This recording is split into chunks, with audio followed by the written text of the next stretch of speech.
Semana passada a gente viu sobre o início ali, né, de Gênesis até Êxodo capítulo 15.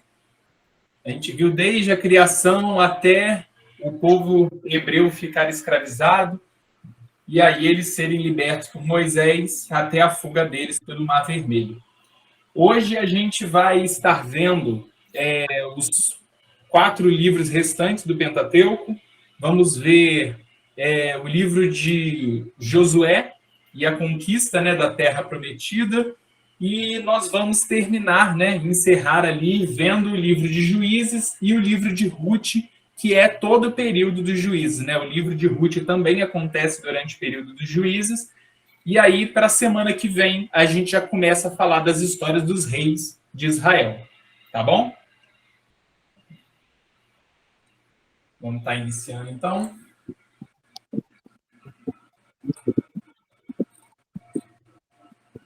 Aí, mesma coisa como a gente fez semana passada. Se alguém tiver dúvida, pode levantar a mão, pode estar perguntando, a gente vai esclarecendo durante, mas no final a gente sempre vai fazer aquela recapitulação. Se alguém quiser, no final, a gente vai ter um momento aí maior para as perguntas. Mas se sentir dúvida em algum momento, pode sim estar perguntando, tá bom? Vamos começar.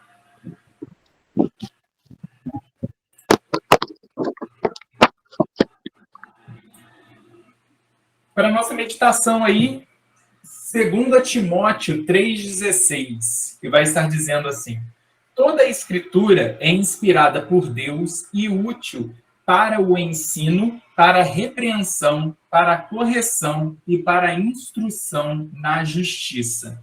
Aqui é Paulo em sua segunda carta para o seu discípulo Timóteo. Eu achei interessante colocar essa fala, né, ainda que nós estamos estudando, né, sobre o Antigo Testamento, mas principalmente no início da igreja primitiva, quando os apóstolos ainda estavam escrevendo as suas cartas, eles tinham como a definição do que era a escritura inspirada por Deus o Antigo Testamento. Em nenhum momento eles aboliram o Antigo Testamento. Eles sabiam que as suas cartas serviriam como uma visão de como a igreja deveria se manter, mas eles sabiam que todo o Antigo Testamento, a Torá e a Tanakh, né? A Torá são só os 5 primeiros livros, né? O Pentateuco, a Tanakh é o compilado de todos os livros do Antigo Testamento.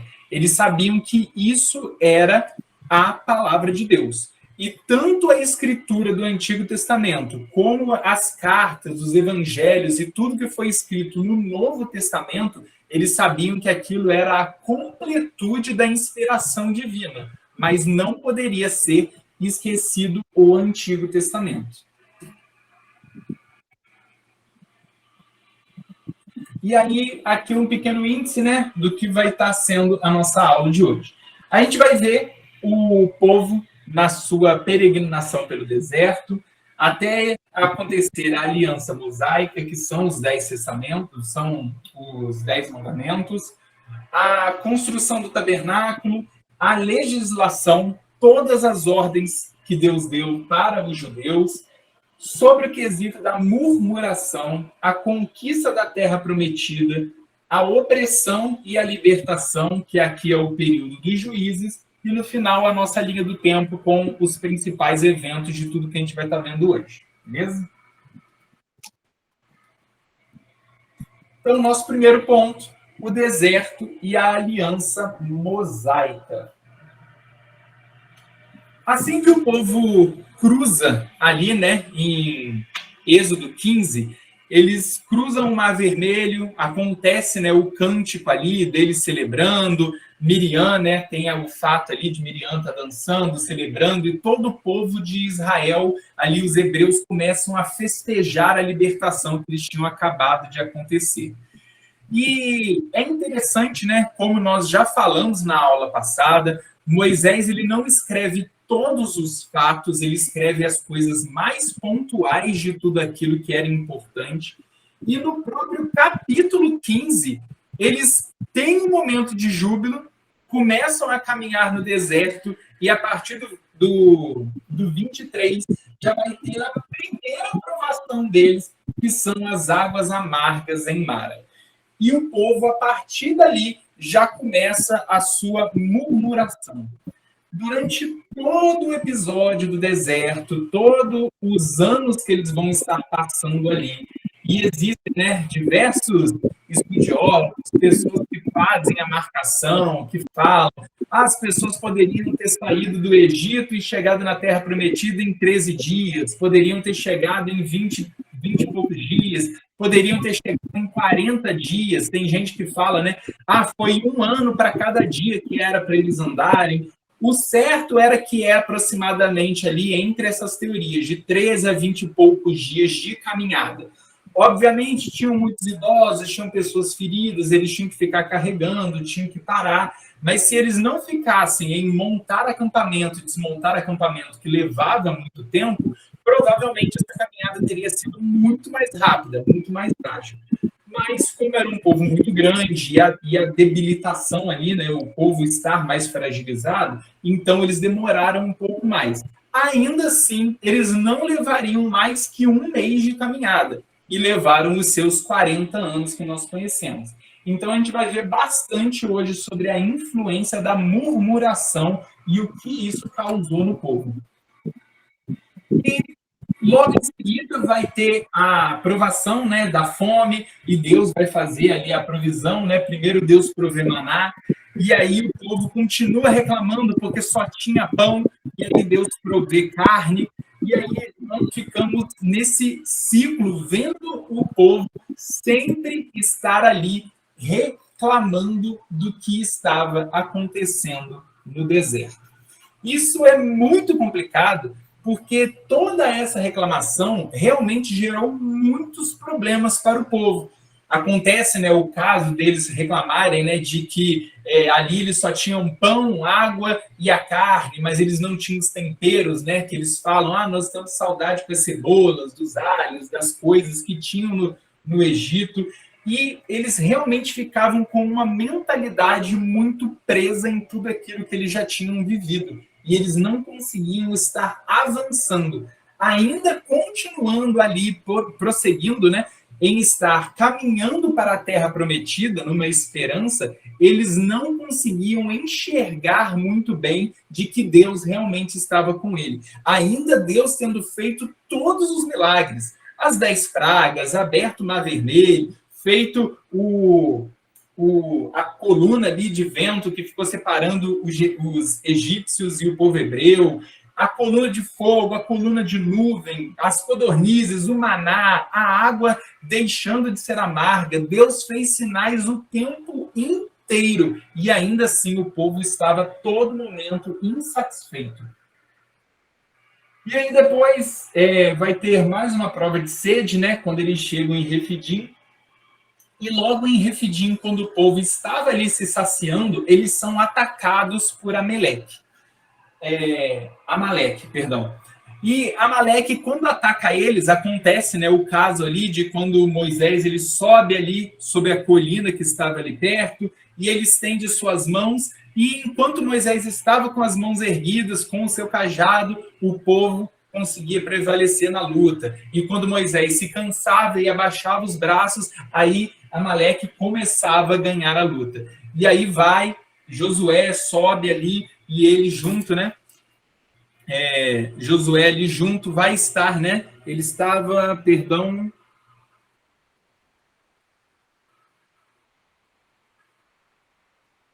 Foi Arão e Ur.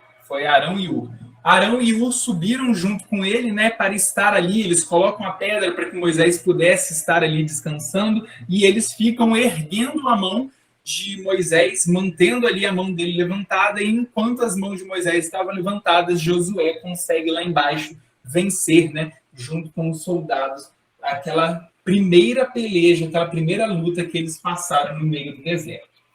E aí o povo chega ao Monte Sinai. É muito interessante quando nós olharmos lá depois a linha do tempo. Aqui a gente vai ver também mais um quesito de como Moisés escreve. O Êxodo e os demais livros aqui do Pentateuco, eles realmente não estão em uma ordem cronológica. Aqui a gente vai ver a história do Êxodo e depois a gente vai ver como que Moisés vai estar separando, né? Ele vai separar a lei dos levitas, ele vai fazer as contagens, vai fazer o ensino das leis novamente, vai fazer a repetição, e todas essas coisas, às vezes a gente olha aqui, e essas coisas elas levaram muito tempo para acontecer, e Moisés foi escrevendo isso aos poucos, né? Não foi logo em seguida que isso aconteceu. Regina. Então, Regina, novamente, a gente não vai seguir a ordem que está na apostila, a gente está seguindo a ordem dos livros para a gente estar conseguindo economizar. A aula passada, a gente foi da página 1 até a página 20. Hoje a gente vai da página 21. Deixa eu só confirmar aqui até qual página que a gente vai hoje. Hoje nós vamos da página 21 até a página 53, que é esse período que a gente vai estar abrangendo aí. Aí depois, quando a gente terminar a aula, eu jogo lá os slides lá para vocês também poderem estar seguindo aí.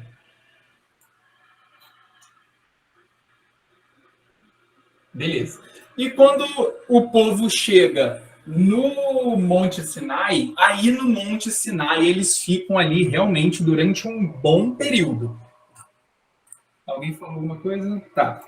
E quando eles ficam ali, né, no Monte Sinai, eles ficam um bom período ali, gastam um bom período, porque no Monte Sinai Moisés recebe os 10 mandamentos, Moisés recebe, né, todas as ordens de como deveria ser o tabernáculo, como deveriam ser os sacrifícios, como deveria ser as vestimentas dos sacerdotes e dos levitas, como deveria ser tudo que o povo deveria conduzir, toda a lei, toda a legislação judaica, Moisés recebeu no Monte Sinai.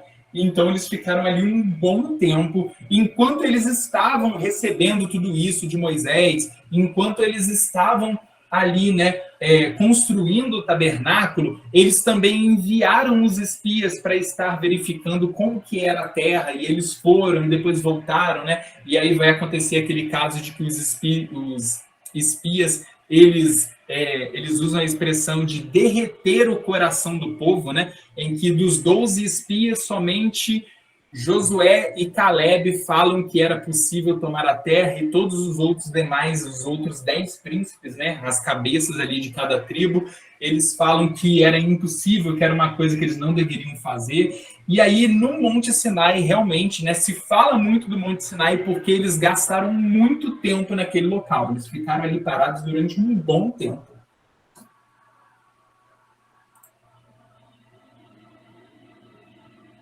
Beleza. E Moisés, ele recebe os 10 mandamentos 2 vezes, né? Na primeira vez, quando Moisés recebe os 10 mandamentos, Deus mesmo manda ele descer, né? Fala assim, desce porque o povo... E Deus fala, né? O seu povo não se demorou para se corromper. E aí Moisés desce, e quando ele desce, ele mesmo começa a escutar, né, o barulho como se fosse de uma grande festa. E quando chega lá, Arão, né, ali influenciado pelas pessoas, achando que Moisés já tinha morrido, as pessoas estavam ali cobrando, né, uma posição de Arão. Arão vai e pede para eles remover todo o ouro que eles tinham para estar ali fazendo, né, a imagem de um deus. E ele faz um deus que era um dos deuses egípcios e fala que aquele deus é o Deus que libertou ele. Moisés, quando vê aquilo, Moisés se ira, quebra as tábuas, faz, né, aquela perseguição ali naquele momento. Josué se junta ali, uma parte do povo se junta ali com Moisés, eles matam os homens que se envolveram, né, ali com aquele período, né, com aquela causa ali de estar cultuando um Deus e fazendo toda aquela idolatria ali. E aí há a purificação e todo aquele caso, né, ao ponto realmente de Moisés ter que subir novamente para que Deus entregasse outras tábuas para ele com os 10 mandamentos. Quando nós chegamos nos 10 mandamentos, nós nos deparamos, né, com um bom resumo do que seriam os mais de 600 leis, as mais, né, de 600 leis que o povo judeu iria ter que cumprir. Os 10 mandamentos são a essência do que todo judeu deveria saber. tanto que eles carregavam isso, né? Carregavam isso em adornos na roupa, em adornos sobre a cabeça deles. E eles faziam essas coisas para eles sempre lembrarem dos 10 mandamentos. Mas a lei judaica tinha mais de 600 leis legislando sobre tudo, sobre negócios, sobre moradia, sobre como cuidar de órfãos, viúvas, estrangeiro, alimentação, família, filhos, casamento, todas as coisas, tudo do âmbito social da vida dos judeus estão nessas 600 leis, né? E isso se resume nos 10 mandamentos, que são a essência básica de todas as coisas. Pode falar, Felipe. Professor, boa noite. Esse não matarás, dentro do contexto do decálogo, onde a sociedade de Israel recebeu, também pode ser incluído para falar sobre o aborto, também de impedir o aborto, usar esse não matarás, no sentido também de impedir o aborto. Pode sim. O não matarás da Bíblia, nós mesmos vimos, né, que durante todo o período da Bíblia existem muitas vezes que acontecem mortes dentro da Bíblia. O não matarás, ele quer dizer não assassinarás. Então você não pode tirar uma vida por leviandade. Eu me desentendi com a pessoa, vou lá e mato ela. O não matarás aqui, quando entra no quesito de defesa, tanto que nas 600 leis, existe lei para aquelas pessoas que, em legítima defesa, acabaram matando. Tem uma lei que diz, se o ladrão entrar na casa e, por algum acidente, alguma coisa, o ladrão morrer dentro da casa, a alma da pessoa que tirou a vida do ladrão, ela não é punida por sangue, porque foi por legítima defesa. Então, tudo que é em proteção da vida, isso não é morte, como entra nos 10 mandamentos. Agora, se eu tiro por frieza minha, por ira, por maldade, aí isso entra como assassinato. Deus não queria que o povo assassinasse. E o aborto entra em assassinato, porque é uma vida que Deus criou e a pessoa, por livre e espontânea vontade, ela vai e gera o assassinato de alguém que não tem nenhuma condição de se defender. Nem entra no caso de autodefesa, ela não teve condições de se defender. Então entra no não matarás, que é um assassinato ou aborto. Amém, professor. Obrigado, tá? Nada.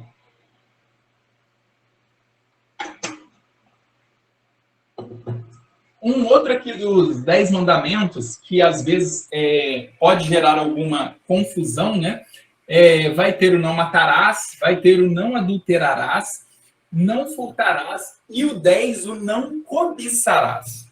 A cobiça é qualquer coisa que nós possamos estar desejando que não é nossa. E isso em qualquer âmbito. No Antigo Testamento, as pessoas tinham muito a intenção de, tipo assim, eu tive uma cobiça e fui lá e roubei.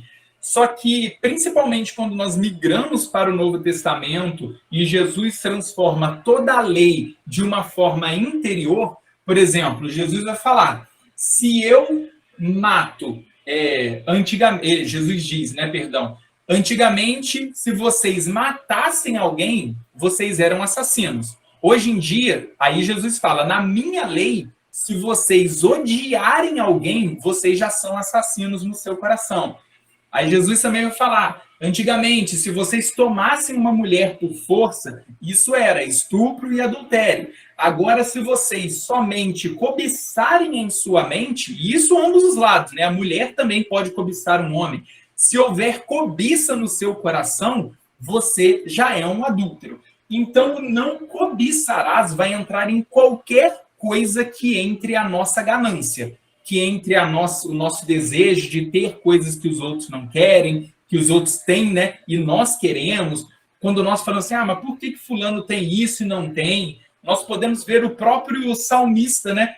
O salmista, ele fala que ele estava muito inconformado porque as pessoas, né? Os ímpios, tinham uma vida boa, eles estavam crescendo, eles tinham bens, os seus negócios iam bem, seus filhos, sua casa, e ele se achava muito injustiçado com tudo aquilo. Ele fala, poxa, eu me preservo, eu me guardo diante de Deus. Eu falo assim, e os ímpios estão lá, blasfemando contra o nome do Senhor, e tudo vai bem na vida deles. E aí ele diz, mas quando eu entrei no templo, então eu entendi qual era o final da vida deles. Então, não é sobre o quesito, né? A cobiça, ela pode, às vezes, ferir o nosso intelecto, da gente tentar entender, falar assim, poxa, mas por que Deus deixa a gente passar por dificuldades?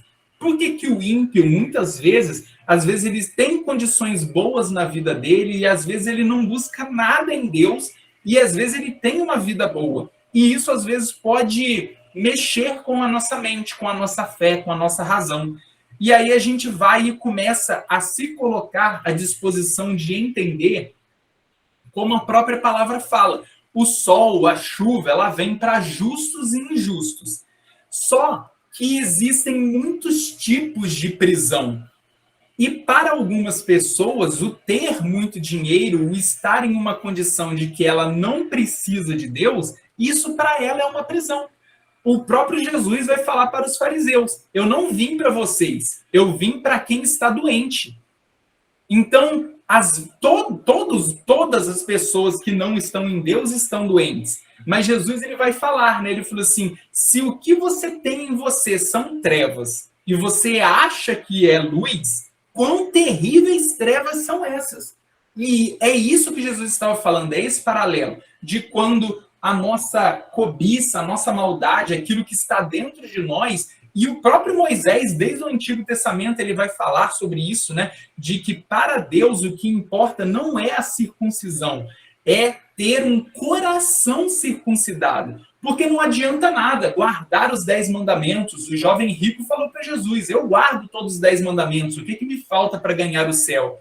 Então, guardar os 10 mandamentos, guardar toda a lei. Paulo fala, eu era fariseu da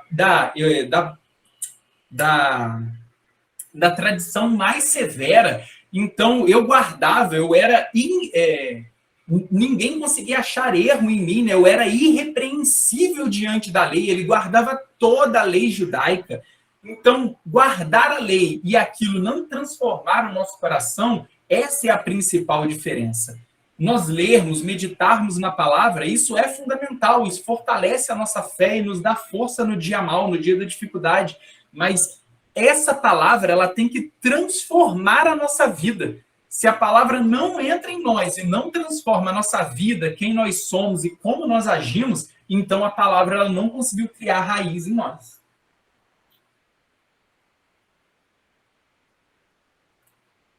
Matheus, agora que eu vi sua pergunta, são mais de 600 leis. Deixa eu só conferir aqui a quantidade certinha. Salvo engano, não sei se é 613, pastor. Eu acho que 613, exatamente.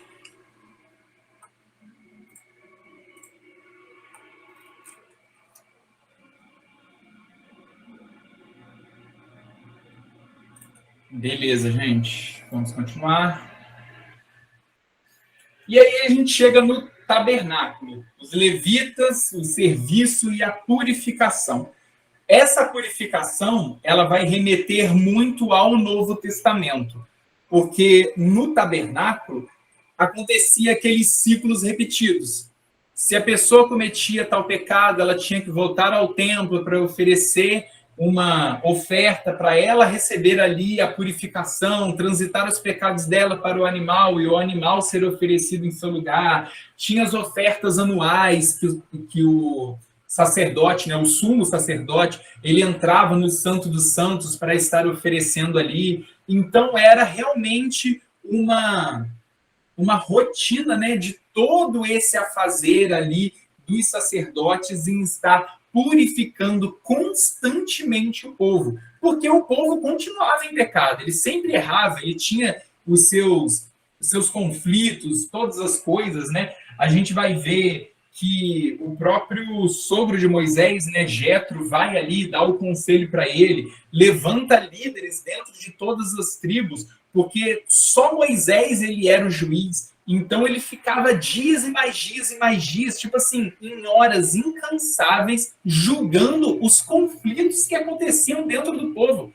o povo estava ali e conseguia arrumar briga dentro dele mesmo, iam até Moisés, porque eles não conseguiam ter um acordo entre eles, e aí Moisés ficava julgando, vendo o que era certo, o que não era certo diante da lei. Por isso que tantas desavenças que foram acontecendo, Deus mesmo fala para Moisés, começa a escrever essa lei para que você possa passá-la para Josué. Então Deus ele vai induzindo Moisés a estar escrevendo todo o Pentateuco ali para que acontecesse essa transição, porque até ali toda a transição era oral.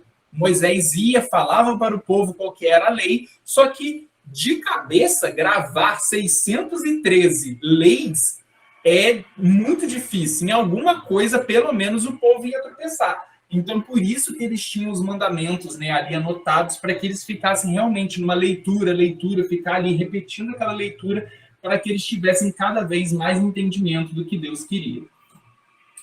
Chegando no tabernáculo, então, as normas de adoração a Deus por Israel também, né? Todas essas normas foram dadas no Monte Sinai.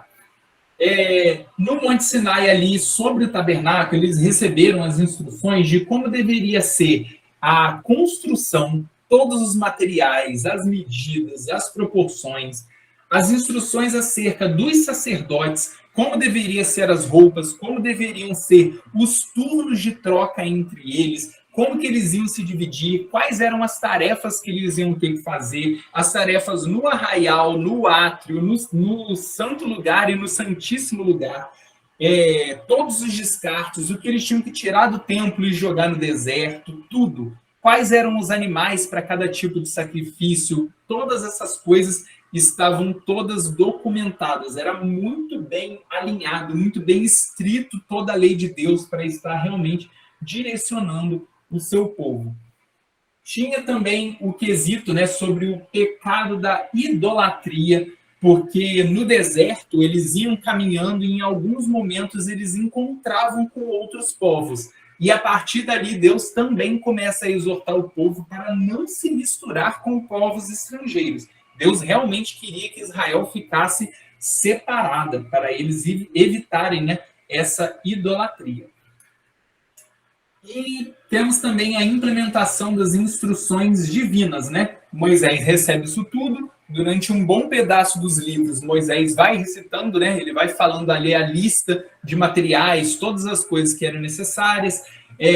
A própria palavra vai estar falando, né, de quando Moisés pediu todas as coisas para o povo, chegou um ponto que o povo já estava doando tantas coisas que eles mesmos tiveram que pedir para o povo parar de levar doações, porque eles já tinham mais do que o necessário para construir o templo, fazer as roupas, fazer todas as coisas. Então, o próprio povo mantinha tudo ali, todas as coisas, e a própria tribo de Levi, ela era uma tribo que ela era 100% mantida pelas outras tribos. Quando nós fazemos a contagem, né, são 13 tribos, só que aí a gente tira uma porque os levitas eles não entram na contagem, porque os levitas eles são, a herança deles, né, é o Senhor, eles não têm uma herança de terra. Então, por isso que a gente faz essa contagem de 12, mas são sempre 13 tribos, né?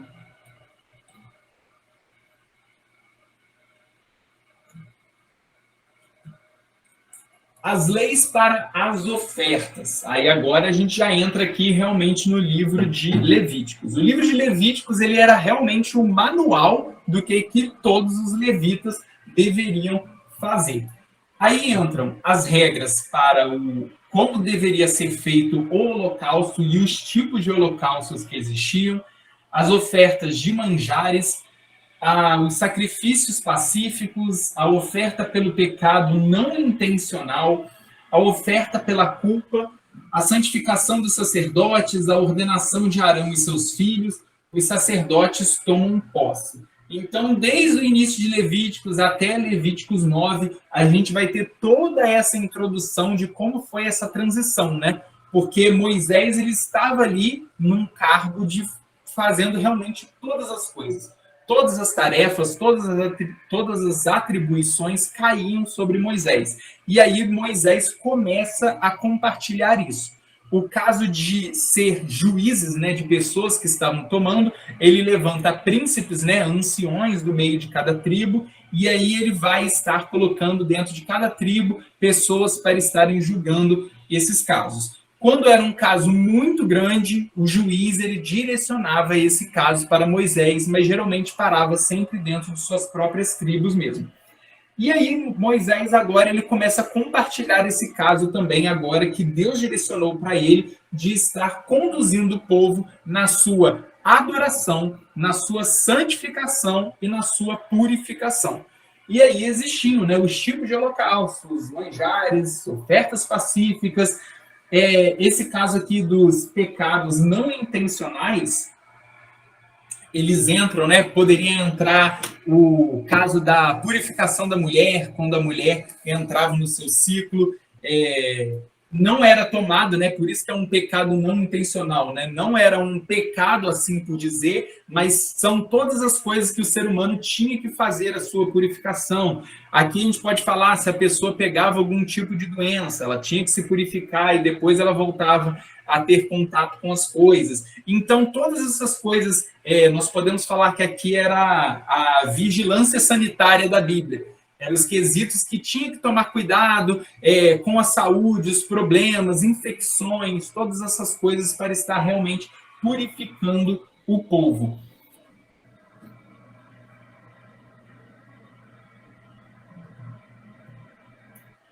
E aí nós entramos na nossa legislação. O Moisés, né, ele fica ali como o líder principal, ele é também o juiz principal, né, ali de Israel, assumindo as causas maiores.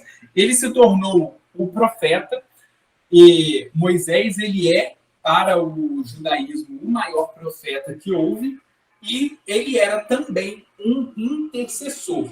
Obviamente que essa parte da intercessão, ele começa a transitar, né, para os sacerdotes, mas ele continuava sendo também um intercessor, porque ainda havendo os levitas e ainda havendo o sumo sacerdote, que era Arão, Moisés que continuava subindo no monte para estar conversando com Deus, tendo todos os diálogos.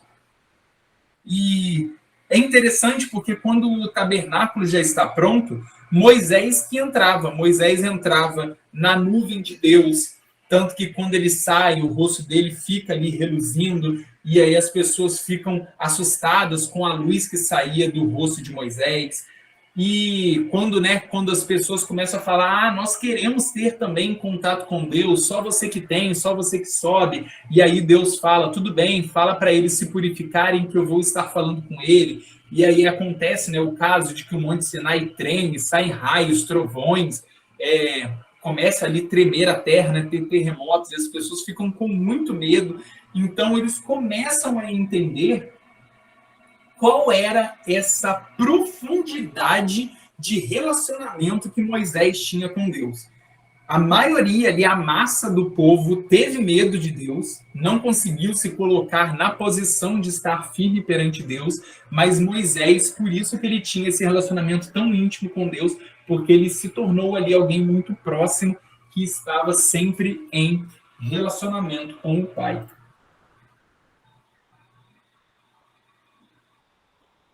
E aí, falando sobre a pureza do povo, né?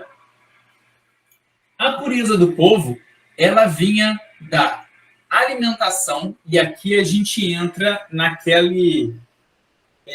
no cardápio judeu, né? Hoje em dia, esse cardápio judeu, ele é conhecido, né? Tem alguns restaurantes e até alguns produtos específicos que nem sempre são feitos, né, em Israel. Todos os produtos que são feitos, né, em Israel já são, mas é uma categoria que eles chamam de produto kosher. Esse kosher quer dizer que é um produto puro, que eles podem estar se alimentando. Então, tem alguns restaurantes, principalmente em grandes capitais, né, que às vezes você pode ver em algum pedaço do menu que tem ali pratos e aí vai estar escrito assim, kosher. E aí, se for uma pessoa judia, ela sabe que aquele cardápio ali é feito com alimentos que ele pode estar comendo. Em Israel tem vinhos que vêm com aquela categoria, porque até o vinho tem a forma certa que eles fazem. E toda a alimentação, todos os quesitos, né, os animais que podem comer, a forma de guardar, quais são os temperos, quais são todos os mantimentos que eles usam. Então, a lista de alimentação deles é bem regrada e tem ali suas práticas para estar protegendo eles. Tem a purificação da mulher depois do parto, a imundícies da pele, e aqui entra, né, quesitos de doenças e partes de proteção mesmo, né, para que não espalhasse. Por que eu faço esse paralelo como se fosse uma vigilância sanitária? Porque o povo era aproximadamente 3 milhões de pessoas. Todo esse povo, no meio do deserto, conservação de carne era uma coisa muito perigosa. Por isso que uma das regras de Deus era de que tudo que eles recebessem, né, ali do maná, das codornizes, não poderia ser guardada para o dia seguinte. E as pessoas que tentavam guardar, quando chegavam no outro dia, a tenda delas estava fedendo. Então todo mundo sabia que eles tinham desobedecido a regra que Deus tinha dado, porque eles guardaram o alimento e o alimento estragou. Aqui nós podemos fazer duas análises. Deus fez estragar, ou realmente no deserto, né, por causa ali do calor, aquela carne realmente veio a apodrecer e por isso vinha o fedor, né? Então, de uma forma ou de outra, o povo não era para guardar, porque se as pessoas tentassem, né, ali no medo, obviamente que em primeiro lugar entra o medo das pessoas em não confiar de que Deus iria dar comida no dia seguinte. Isso era um relacionamento de confiança, de dependência do povo de Deus, mas também entrava nos quesitos realmente de obediência, né? De ter ali que cumprir as regras do que o Senhor estava imputando sobre eles, e se eles comessem uma comida estragada, poderia dar uma doença que levasse à morte, porque eles estavam no meio do deserto, não ia ter remédio, não iam ter condições muito aptas para estar cuidando das pessoas. Eles iam ter ali os cuidados básicos que eles poderiam fazer, mas todas as condições de sobrevivência no meio do deserto eram muito piores do que, obviamente, quando eles chegaram na Terra Prometida, que eles conseguiam, né, ter ali as plantas, ter as ervas, ter todas as coisas para eles estarem fazendo, todas as coisas para estar curando as pessoas de uma forma melhor, como eles tinham a medicina na época. Aí vai ter as imundícies do homem e da mulher, e aqui vai entrar, né, qualquer coisa. Nessas imundícies do homem, né, nós podemos citar também o caso, eu acho que a gente vai falar um pouquinho mais para frente, mas eu vou adiantar. O caso, né, de quando o povo desobedeceu a Deus e houve a praga ali das hemorroidas, né? E por causa disso eles ficaram muito debilitados, todas essas coisas. E tem muitos outros, né? Muitos outros quesitos de imundícia que foram imputados sobre eles. Purificação no dia da expiação. Aí aqui era uma purificação específica para esse dia. A santidade através da revelação do sangue. E aí o sangue faz todo o paralelo, desde Adão e Eva, quando há ali o sacrifício inicial, e todo o sacrifício era feito através de sangue. Por isso que nas regras, né, de alimentação do povo, nenhum alimento pode ser com sangue, porque no Antigo Testamento eles vão estar falando, né, que a alma do animal está no sangue, então eles não poderiam ficar se alimentando disso. E aí é muito interessante, porque quando a gente faz esse paralelo, né, da revelação do sangue, que é o sangue do Cordeiro, né, que é o sangue de Jesus que foi derramado por nós, Jesus ele faz o paralelo de que na ceia o cálice de vinho é o sangue dele. E muitas pessoas no início, quando não conheciam o cristianismo, achavam que os cristãos eles realmente comiam carne humana e bebiam sangue humano.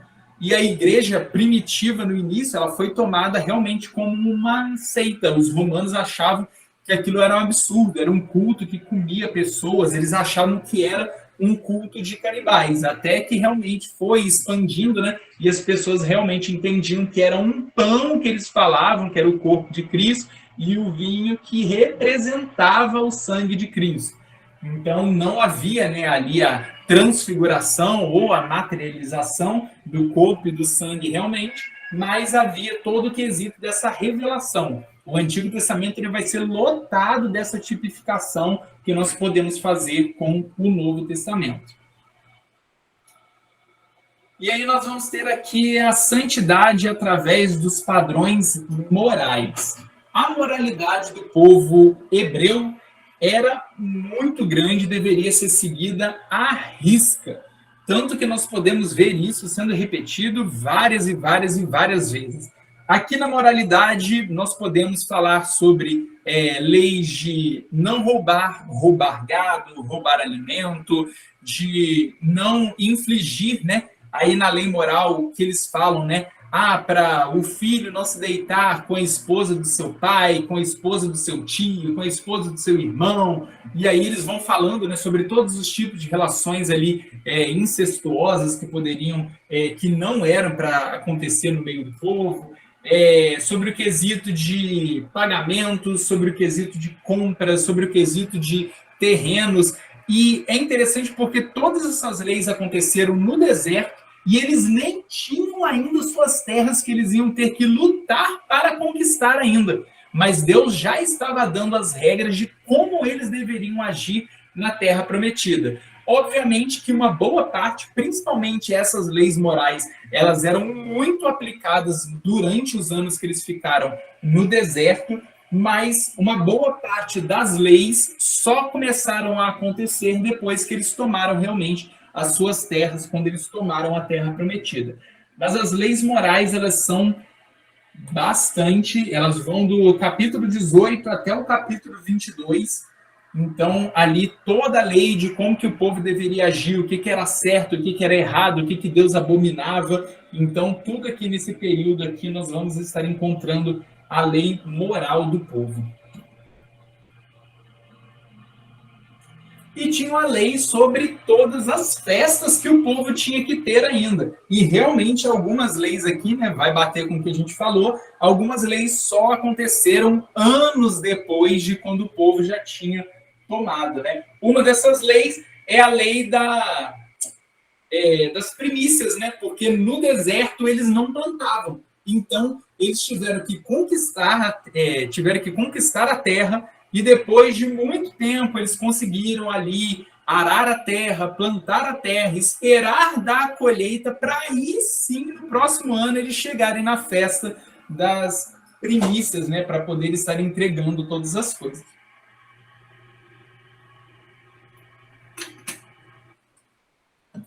Com tudo isso, nós conseguimos ver, né, realmente o plano de Deus, de como Deus ele já sabia de todo o futuro, de tudo que iria acontecer. Deus ele já estava dando as regras de coisas que eles iam ter que cumprir anos depois, mais de décadas depois à frente deles, né? Porque só o tempo deles tomarem a terra foi aproximadamente uns 30 anos, até o final ali do livro de Josué. Então, eles levaram décadas para cumprir algumas leis que eles já tinham recebido.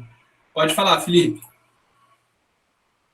Só para complementar também, professor, acerca de que Deus já tinha um plano de como eles iam viver na Terra Prometida, que em Deuteronômio, capítulo 17, do verso 14 ao 20, vai vir falando sobre acerca do rei que o Senhor ia indicar para ele ser governado. Mas ainda o povo não tinha rei, mas já estava dizendo como é que seria a diretriz ali, todos ali. Deus já estava dando um plano já de como eles iam se comportar na Terra Prometida. Só para complementar mesmo o que o senhor está falando. Amém. E essa visão de Deus, né? Porque é aquilo que a gente fala, né? Tem muitas coisas que para a gente, né, parecem loucura, né? Mas a sabedoria de Deus, ela é loucura para o homem, porque como que a gente vai entender? Eram coisas que eles nem tinham vivido ainda, eles nem sabiam o que ia ser. E Deus realmente já estava ali perpetuando a sua palavra, né? A palavra de Deus, ela é realmente maravilhosa.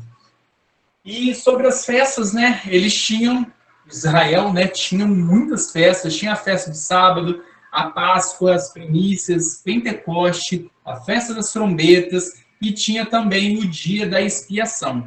todas essas festas aqui nós vamos estar vendo ali já quase no finalzinho do livro de Levíticos, e também a festa dos tabernáculos. Tá. Tinham as leis sobre a terra, que também, né, era como eles deveriam cuidar quando eles fizessem lá a divisão. As leis a favor dos pobres e dos escravos. Esse quesito dos pobres e dos escravos é interessante a gente ver, porque essa lei dos pobres foi uma lei que repercutiu no livro de Ruth. O quesito de Ruth e Noemi não terem morrido foi exatamente por causa dessa lei dos pobres, porque o pessoal, quando estava fazendo a colheita, tudo que caísse ou que estivesse na última fileira, que eles consideravam que eram os frutos mais fracos, esses frutos deveriam ser deixados, os que caíram e os que ficaram na última fileira da plantação, porque era realmente o alimento para deixar para os pobres, para aqueles que não tinham condição de ter ali o seu alimento, né? Algo para estar sustentando eles. E foi exatamente isso que Ruth, né? Ruth ia, já deixava, ela ia sempre atrás, né, dos colhedores, e tudo que ficava para trás, ela pegava para estar levando para ela e Noemi poderem comer. Então, essa é uma lei que repercute muito para frente, né? A lei dos escravos. A lei dos escravos ela é muito interessante porque tem muitas pessoas que ficam falando a Bíblia ela defende a escravidão, a Bíblia ela é escravocrata. E realmente tinham escravos dentro da Bíblia. Só que os escravos em Israel, eles tinham um quesito muito diferente da escravidão que nós conhecemos, que foi a escravidão global. A escravidão dentro de Israel, ela tinha uma diferenciação porque as famílias que tinham condições maiores, elas contratavam servos, ou seja, elas pagavam o salário de pessoas para estarem indo, elas iam à casa, faziam seus trabalhos e voltavam para a casa delas. Eram realmente funcionários assalariados, os servos. Agora, os escravos eram pessoas que assumiram, pegaram dinheiro emprestado, compraram coisas e não conseguiram pagar. E, dependendo do nível dessa dívida que eles tinham e não conseguiam pagar, eles se tornavam escravos por 7 anos. Na verdade, 7 anos era o tempo máximo, né? De acordo com o nível da dívida, eles ficavam escravos trabalhando para aquela pessoa sem receber, porque eles estavam trabalhando para pagar a sua dívida com aquele credor. Então, a lei ela estabelecia que não importava o valor da dívida. O tempo máximo que alguém poderia ficar em situação de escravidão era de 7 anos. Aí essa pessoa ela morava na casa ou no terreno, né, da pessoa, se ela tivesse casas secundárias ali, estalagens, e aí ela ficava ali durante o período que os juízes determinavam, que era o período que ela ia levar para pagar a dívida dela, e dando o período, ou o máximo do período, que eram 7 anos, dando 7 anos, aquela pessoa ela voltava para a liberdade dela. Isso é muito interessante, porque aí nós podemos também fazer o paralelo com a história, né, ali de Noemi, porque quando Noemi ela fica anos com seu marido em Moabe e volta depois com Ruth, ela volta para a própria casa dela. E as pessoas começam a cumprimentar ela e ninguém tinha tomado a casa de Noemi, porque era comum naquela época acontecer esses casos. Provavelmente as pessoas poderiam ter pensado que Noemi ia falar assim, eles já estavam passando por um período de grande fome, né, no livro de Ruth, e aí, naquele caso, eles poderiam ter pensado, Noemi e o marido dela fizeram uma dívida, não conseguiram pagar, e aí eles ficaram lá servindo como escravos na casa de alguém, e agora eles estão voltando. E aí a casa está lá esperando eles, a casa ficava vazia. Então, isso tem muita parte dentro da cultura e da lei de Israel. Esses detalhes assim são importantes porque nós podemos, né, mais um paralelo que nós podemos fazer, um paralelo com Jesus. Quando Jesus ele tira a sua túnica porque a túnica de Jesus era o que demonstrava para todos que o viam que ele era realmente um rabi, um mestre. Ele tira sua túnica, fica com as roupas de baixo, né, com as vestes de baixo, e aí ele vai, toma uma toalha, amarra em sua cintura e vai para lavar os pés dos discípulos. Quando ele toma essa postura, Pedro, ele repudia Jesus, porque quem lavava pés de pessoas dentro de casa, nem os servos faziam isso, porque os servos eram assalariados. Quem lavava pés eram os escravos, porque era uma atitude de humilhação. Jesus, naquele momento, ele tira a veste de mestre, ele se coloca em posição de escravo, e aí ele vai e fala que ele tem que lavar os pés dos seus discípulos. E Pedro fala, Senhor, o Senhor não pode fazer isso, não encoste nos meus pés. Porque Pedro, ele reconhecia que Jesus era superior a ele. Mas aí Jesus vai e fala assim, se eu não fizer isso, você não terá parte comigo. E eu faço isso para que vocês também façam. E é muito interessante nós analisarmos, porque Jesus ele se colocou na posição de escravo, que era ali a cultura que eles tinham, exatamente por causa dessa lei aqui dos pobres e dos escravos, como que funcionava. E quando os apóstolos começam a escrever as suas cartas, por diversas vezes os apóstolos se mencionam, eles se auto-mencionam como escravos de Cristo. Eles poderiam muito bem usar a palavra, nós somos servos de Cristo, mas diversas vezes os apóstolos falam, eu sou o escravo de Cristo. Eles entenderam o que Cristo queria. Tipo assim, eles estavam dando, realmente, a minha vida não é mais minha, a minha vida é do meu Senhor. E Jesus, ele deu o exemplo, assim como ele mesmo disse, para que depois os apóstolos, né, os discípulos, pudessem fazer a mesma coisa. Então, é muito importante a lei, às vezes a gente tem costume, né, de pular a lei, de pular, mas esses pequenos detalhes da lei do Antigo Testamento vão corroborar com tudo o que vai acontecer no Novo Testamento. E aí nós seguimos. Bênçãos decorrentes da obediência e os castigos da desobediência. Aqui em Levítico 26, ele vai estar falando sobre a obediência e a desobediência. E é muito comum nós lembrarmos de Moisés falando isso em Deuteronômio 28. Só que Deuteronômio, ele é o livro que Moisés ele vai estar repetindo a lei. Por isso que nós, às vezes, deparamos muito com alguns textos em Deuteronômio, mas ele está realmente repetindo, porque ali ele vai estar transitando o povo para uma nova liderança, que é a liderança de Josué.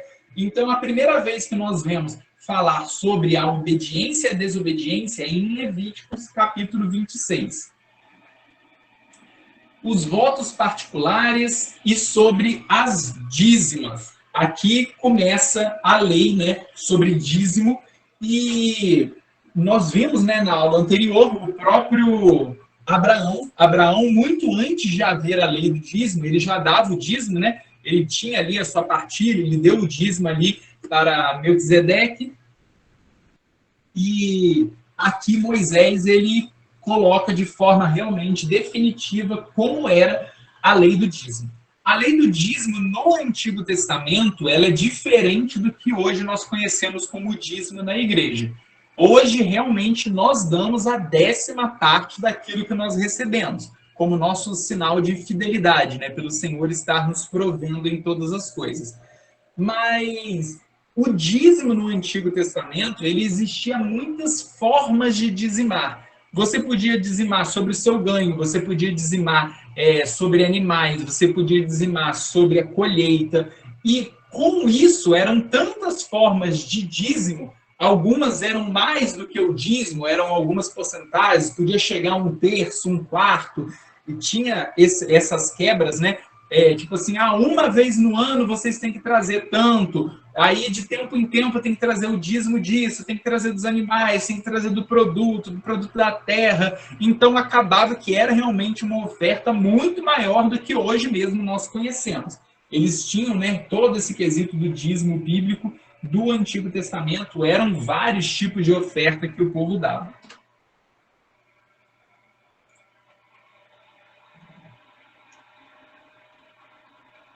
E aqui nós chegamos na em Números, né? Agora, a lei da separação dos nazireus. E o nazireu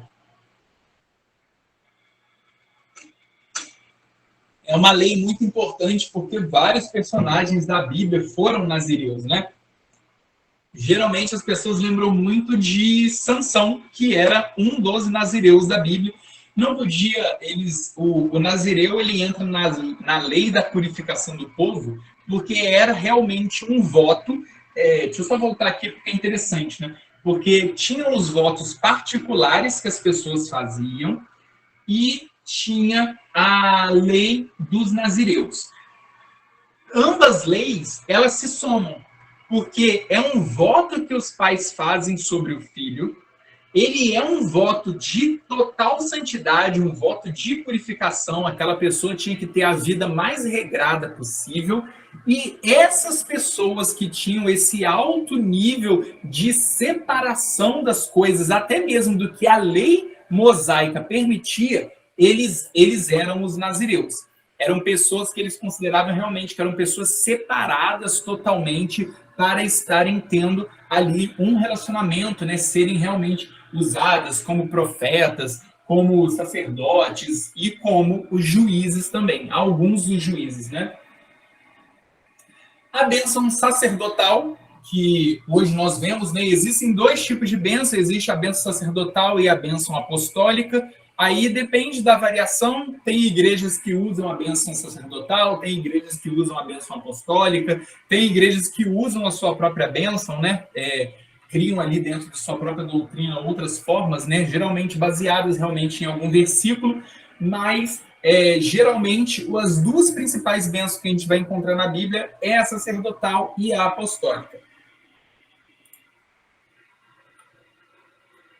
Aqui nós vamos ter também as leis adicionais. Nas leis adicionais, nós temos as ofertas sobre a desobediência, sobre o sábado e sobre a fita azul.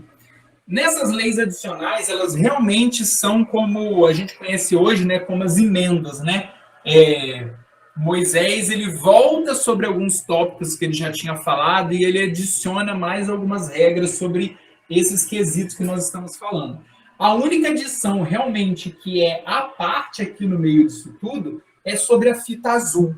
A fita azul nós vemos muito na construção do tabernáculo. O tabernáculo ele usava muito o azul e esse azul ele começa a fazer parte daquele fitilho na roupa dos judeus, principalmente dos sacerdotes, mas os judeus também tinham.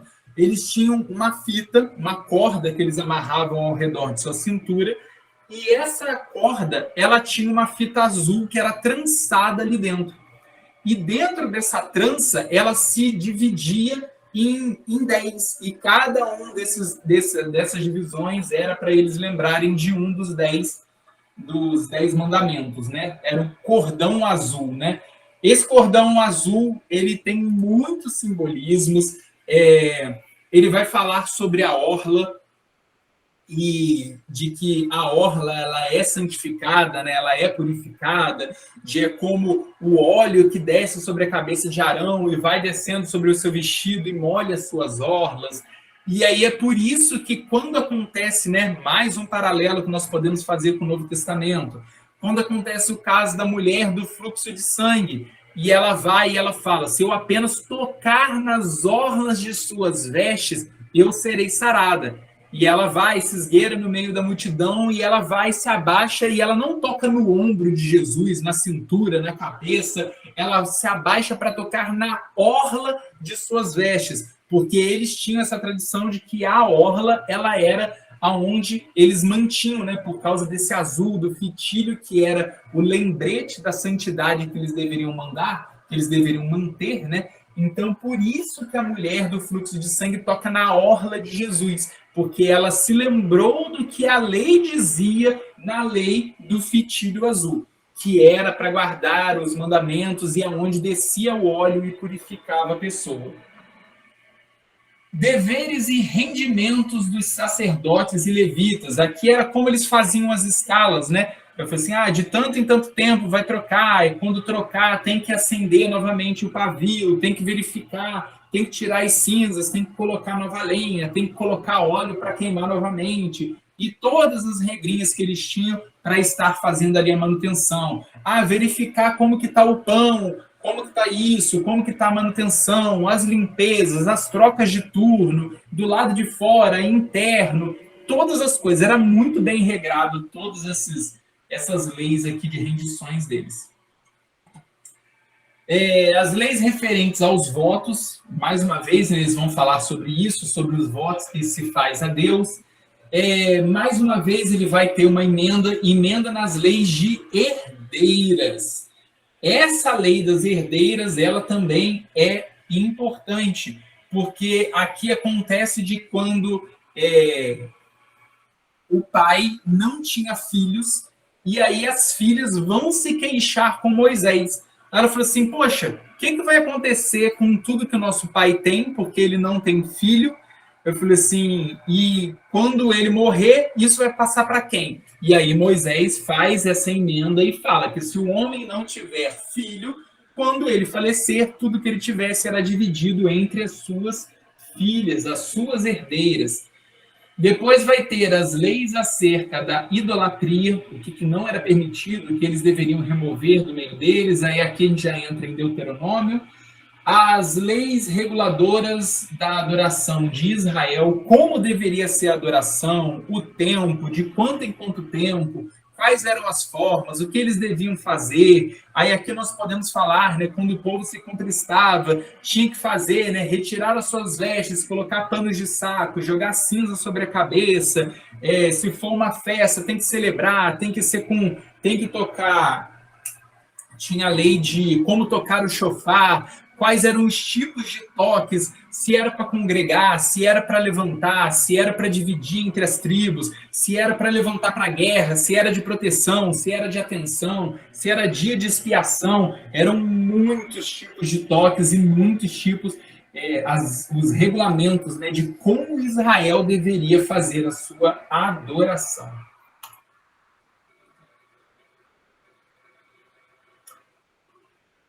Aí em Deuteronômio 16, aí nós temos a lei básica da justiça, como eles deveriam ser, né? Aqui realmente para os juízes estarem guiando o povo.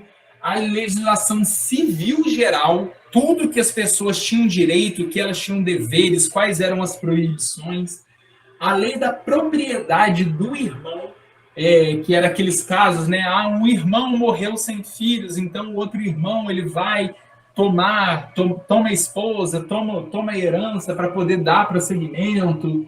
Leis referentes às distinções, quando as pessoas entravam em impasses, como que isso ia ser resolvido.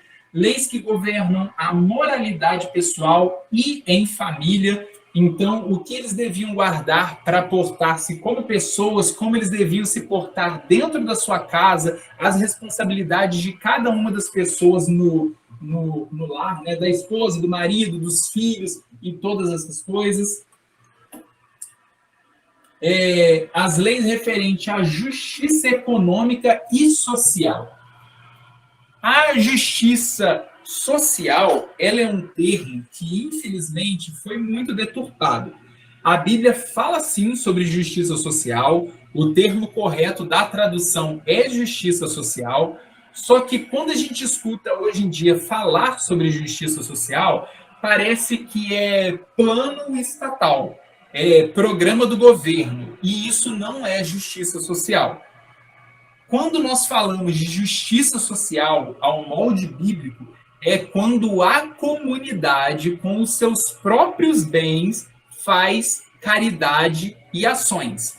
Essas ações podem ser as ações imediatas, que é o que hoje nós conhecemos como ação social, né? Tipo assim, eu vi uma pessoa passando fome, comprei um prato de comida para a pessoa. Você fez uma ação imediata, você agiu sobre o problema imediato da pessoa. Mas quando nós compramos comida para a pessoa que está em situação de rua, um prato de comida não vai tirar a pessoa da rua. O quesito da justiça social está no povo não permanecer, não deixar, né, que aconteça a permanência da pobreza. era de que o próprio povo, os próprios sacerdotes, as próprias pessoas da cidade deveriam auxiliar essas pessoas a tirá-las da pobreza, dando trabalho no campo, se tivesse condição, oferecendo pequenos serviços para que ela tivesse o seu próprio dinheiro e como estar se mantendo. Então, a justiça social da Bíblia está em retirar a pessoa realmente da situação de pobreza, não dar pequenos auxílios e manter a pessoa naquela mesma situação de necessitar daquele recurso de tempos em tempos. Hoje em dia, nós temos no nosso país diversos programas de ação social, de planos do governo para estar, benefício disso, benefício daquilo. Isso não é isso, na nossa lei hoje, estatal, isso é tomado como justiça social, só que o que a Bíblia diz que é justiça social é o que nós conhecemos como a nossa responsabilidade social. Então, existem essas duas diferenças. Existe a ação social, que é uma ação imediata. Vamos fazer sopão e levar para morador. Vamos dar cobertor, vamos fazer isso. Você está agindo sobre um problema imediato. Responsabilidade social, que é o que a Bíblia ensina sobre justiça social, são programas mais efetivos. São programas de reabilitação de drogados, são programas que ensinam as pessoas a terem pequenos empregos para estar gerando renda, são todos esses programas que recolocam a pessoa em um nível social e que ela não precise mais de ajuda do governo. Ela mesma já consegue se auto-manter e estar ali caminhando. Então, realmente, esse é o conceito que a Bíblia ensina sobre justiça social. É a comunidade dos santos ali, Israel, auxiliar os irmãos que estavam fracos e torná-los novamente atuantes dentro da sociedade. Leis referentes à mordomia. E mordomia é uma palavra essencial e também faz um paralelo gigantesco com o Novo Testamento. Porque Jesus ele vai colocar todos os seus discípulos como mordomos. E aqui todos os discípulos, não só os apóstolos, mas todo cristão, todos nós somos mordomos de Deus. O quesito da mordomia aqui, realmente, ele se refere a pessoas que tinham a confiança de seus senhores, poderiam ser contratados ou escravos, ou servos definitivos, trabalhar ali de forma a todo momento, em que o senhor da casa não precisava se preocupar com nada, porque o mordomo, ele que dá a regra para os servos, ele que cuida dos escravos, ele que toma conta dos campos, ele compra, ele vende, ele faz todas as coisas. Ele gere, seria um administrador dos bens daquela pessoa que tinha muitas posses.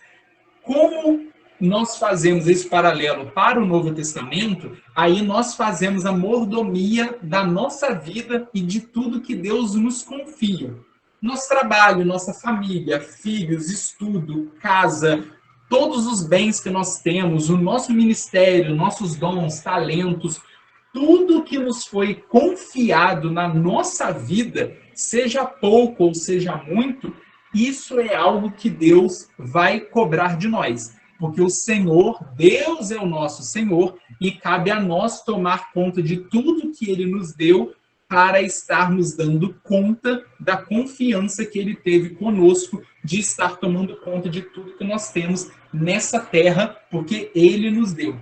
Esse é o quesito da lei da mordomia, tomar conta daquilo que não é nosso, mas é do nosso Senhor. E aí nós chegamos na murmuração, A gente acabou de falar de mordomia, sobre entender de que Deus ele provê e causa todas as coisas, mas a murmuração, ela é algo que ecoa do Antigo Testamento, passa para o Novo e chega nos nossos dias atuais. A murmuração, ela destrói a nossa intimidade e o nosso relacionamento com Deus. E isso fez o povo perdurar muito tempo no deserto.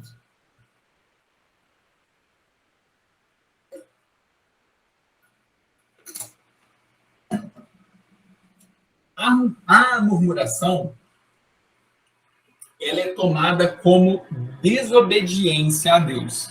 Porque Deus disse, Deus deu a sua palavra e a pessoa não quis se manter no caminho do Senhor. Então, essa desobediência, a murmuração, e nós podemos ver, né, a murmuração de Miriam e Arão, quando eles achavam, né, Deus só fala com Moisés, por que ele não pode falar com a gente? E aí o Senhor vai e coloca uma ferida sobre os dois, e Moisés tem que pedir misericórdia para Deus para que eles não morressem por causa da doença que caiu sobre eles.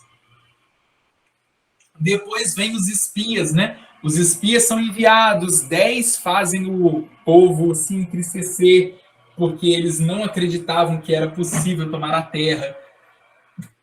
E Deus tinha, né, dado a palavra, Deus tirou eles do Egito porque falou, eu vou levar vocês para a terra que eu tenho para vos dar. E o pessoal começou a se entristecer, a falar que Deus tirou eles só para eles morrerem no deserto, de que Deus não ia ser com eles. Então, as pessoas começaram a murmurar muito.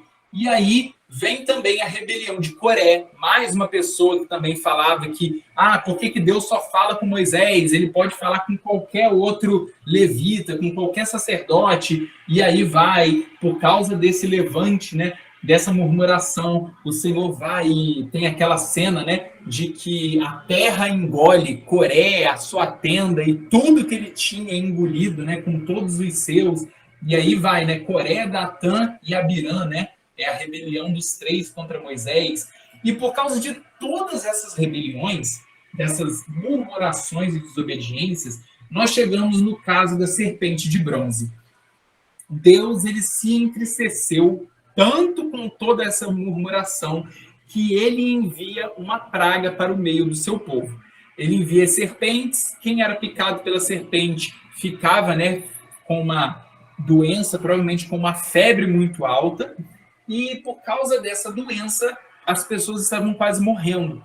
E aí o povo vai, fala para Moisés, pede perdão, faz ali um ato de purificação e reconciliação, e aí Deus fala com ele, levanta uma serpente de bronze, põe ela sobre um estandarte, coloca no meio do arraial, e todas as pessoas que olharem para essa serpente irão ser curadas.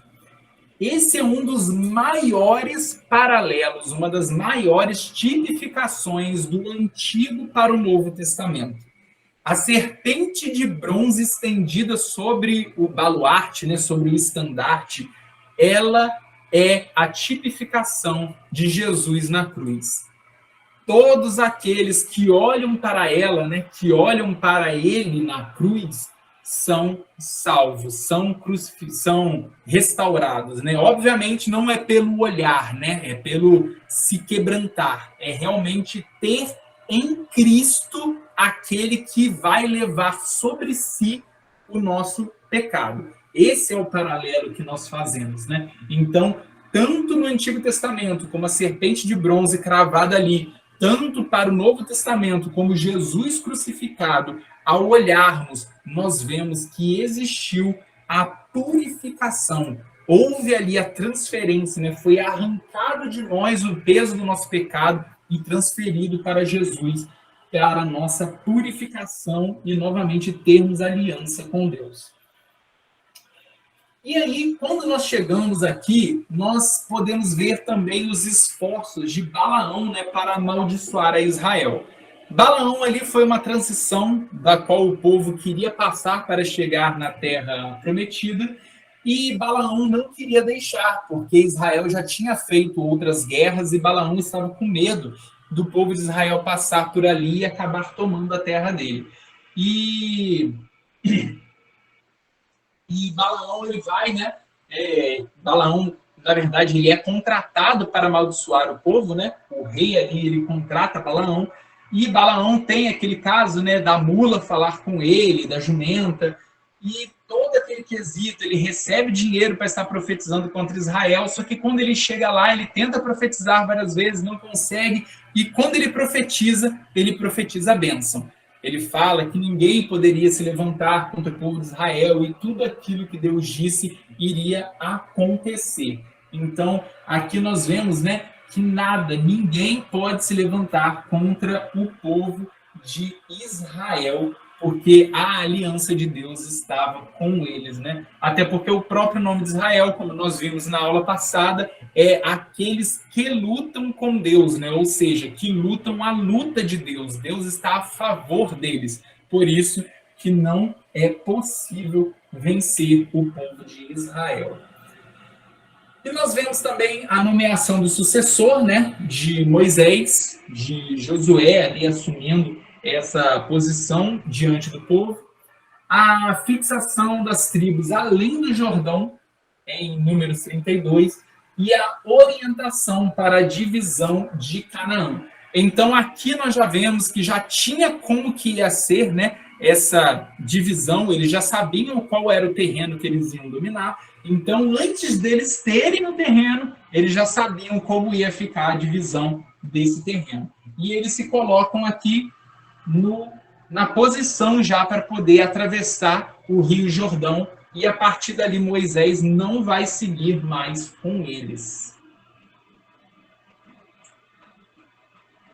Aí nós chegamos aqui no final do livro de Deuteronômio, e aí Moisés faz as últimas bênçãos, os últimos discursos dele, tem o Cântico de Moisés, tem toda uma parte aqui mais poética, mais profética também, sobre essa transição para o povo estar ali aceitando, né, Josué como o seu novo líder.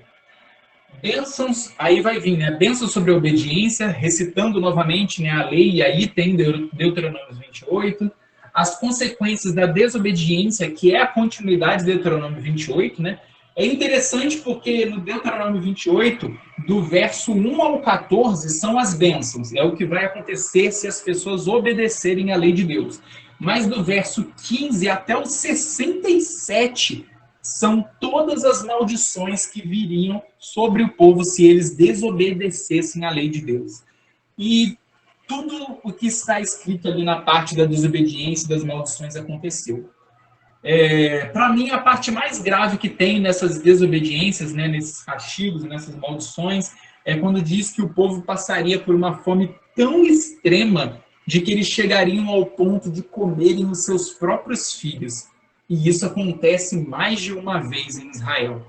Eles chegam em pontos tão profundos da sua idolatria, da sua desobediência, da sua murmuração, que eles levam Israel às ruínas. E aí, óbvio, né, na aula da semana que vem a gente vai ver bastante sobre isso, né, porque a gente vai ver sobre o período dos reis e como esse período foi destruído, como povos invadiram e tomaram Israel, o povo foi levado em cativeiro, e aí a gente vai ver bastante sobre isso na semana que vem. Tem a renovação do pacto com o Senhor. Moisés faz ali mais uma oração, renovando tudo sobre o povo. A exortação final de Moisés, os dois caminhos apresentados a Israel, né? Quando Deus fala ali, né? Eis que ponho hoje diante de vocês a bênção e a maldição, o bem e o mal. Escolha, pois, a bênção para que te vás bem. Deus, ele apresenta os dois caminhos e ele ainda adverte: escolha, pois, a bênção para que te vás bem. Deus, ele direciona, ele fala ainda qual é o caminho bom para que a pessoa possa estar se direcionando para qual é o caminho que Deus falou que é o bom, perfeito e agradável aos olhos do Senhor. E Moisés entrega o mandato, o cântico de Moisés, a bênção final e a morte e o sepultamento de Moisés. Eu coloquei aqui a morte e o sepultamento, mas obviamente o caso do sepultamento de Moisés é uma incógnita. As pessoas não sabem o que aconteceu com o corpo de Moisés. Quando nós vamos estar vendo no Novo Testamento, eles vão estar falando de que Satanás pelejou junto com Gabriel para ter o corpo de Moisés, só que isso, em nenhum momento existe uma conclusão aonde está, o que aconteceu, se o corpo de Moisés foi retirado da terra. Em nenhum momento a gente tem um ponto definitivo. Aconteceu isso. Existe o caso de que Moisés subiu para o monte, Deus, ele vai e mostra a terra, ele pode olhar ali, admirar a terra à distância, mas ele não pode cruzar o Jordão para estar indo lá. por causa ali, né, de que ele se enfureceu, né, bateu sobre a rocha e Deus não permite ele ir. Moisés também já estava ali na sua faixa de 120 anos, estava muito velho, ele não aguentaria mais, eles ainda precisaram de mais 30 anos para tomar a terra, e seria um tempo de muitas guerras. Então Moisés ele encerra sua jornada ali, e o que acontece a partir daí, não existe um ponto definitivo sobre a história de Moisés. Pode falar, Felipe. Professor, pelo fato de haver alguns detalhes acerca da morte de Moisés e os prantos e o luto que o povo teve, a possibilidade também de Josué ter escrito esse relato, ou seja, Moisés ter escrito a maior parte, e essa última parte, assim, do detalhe da morte de Moisés ter escrito por Josué ou outra pessoa? Sim, sim. Praticamente todos os livros da Bíblia, eles contam a morte do seu autor, né? E não teria como o autor escrever sobre a sua própria morte. Então, provavelmente era um escrivão daquela pessoa, ou era alguém, né, que ele realmente já estava ali capacitando. O livro de Josué também vai contar sobre a morte de Josué. Provavelmente deve ter sido algum dos anciãos ali que estavam ali junto com ele para estar conduzindo, né, o povo na sua continuidade. A maior probabilidade, as pessoas creem de que foi Josué que escreveu o final de Deuteronômio. Existem muitas variações de como o Pentateuco foi escrito. Se realmente foi Moisés que escreveu, né, todo o Pentateuco, ou se foram várias pessoas enquanto Moisés ia narrando e ele tinha, né, várias pessoas ali anotando os mandamentos, né? E aí existem várias escolas que analisam essa diferença, porque existe uma diferença, né, de como as pessoas escreviam, de uma diferença de forma de escrita. Então eles começam a achar que nem sempre foi Moisés, mas às vezes algumas pessoas foram escrevendo. Então existem as possibilidades. A principal possibilidade é que Josué foi o escritor, mas também poderiam ter, né, outros levitas, sacerdotes ou pessoas que estavam ali juntas com Moisés, auxiliando na escrita enquanto ele fazia essa narração. Por isso que, às vezes, a gente estranha algumas escritas dos livros do Pentateuco. Provavelmente não foi Moisés que escreveu todas, mas todas foram narradas por Moisés. Pastor, fala. Existe uma teoria que fala que esse último livro foi escrito por Esdras. Esdras já estava naquele tempo de Moisés? Isso tem como falar, não? Não, Esdras nasceu muitos anos depois, muitos anos, porque Esdras participa já da parte da restauração de Israel. Então, foram muitos personagens que passaram até Esdras nascer. Porque eu estava pesquisando e houve uma pesquisa que diz que esse livro não foi escrito por Moisés, porque ele não tem como escrever, foi o que o senhor acabou de falar, sobre a sua morte, como foi feito, como foi os últimos dias, porque Josué não estava com ele no monte na hora que ele subiu sozinho. Então ele não pode escrever aquilo que ele já estava preparado já para morrer. Então, eu li uma pesquisa sobre isso, que até porque Josué não escrevia também. Josué era de guerra. Ele não escrevia. Existe essa possibilidade mesmo ou não? Então, o livro de Josué também uma possibilidade era de que o ajudante de Josué fazia os relatos, né? Josué relatava e ele ia anotando. Só que quando Moisés vai morrer, quem sobe para o monte para o ajudar é Josué. Então, por isso que provavelmente, seja Josué o escritor ou o narrador, aí não vai fazer diferença quem escreveu, mas provavelmente quem fez a citação final foi Josué, porque Josué foi a última pessoa a ver Moisés. Ele conduziu Moisés até lá em cima, e aí Moisés foi entrando para dentro do monte, e aí foi a última vez que Josué viu. Por isso que, como ele não sabe o que aconteceu, por isso que ele não sabe dizer o que aconteceu com Moisés. Por isso que não tem a conclusão da história. Porque realmente ele deixou ele lá e voltou. Por isso que a história de Moisés é sem fim.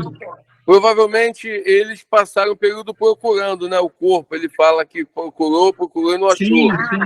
Eles fizeram por isso que várias vezes tentaram achar até os ossos depois e nunca acharam. Eu cheguei um dia a comentar com o pastor Demetrios se existe a possibilidade de Moisés ser tirado da terra vivo, pela intimidade que ele tinha com Deus, igual Elias. Uma das possibilidades. Não tem? Tem. Ah, então tá. Essa possibilidade, ela corrobora quando Jesus, ele faz essa transfiguração e aparece Moisés e Elias, porque Elias também foi assunto aos céus vivos. Então as pessoas fazem esse paralelo. Tá certo. Existe essa possibilidade, sim. Ah, tá. Obrigado. Tá bom? Nada.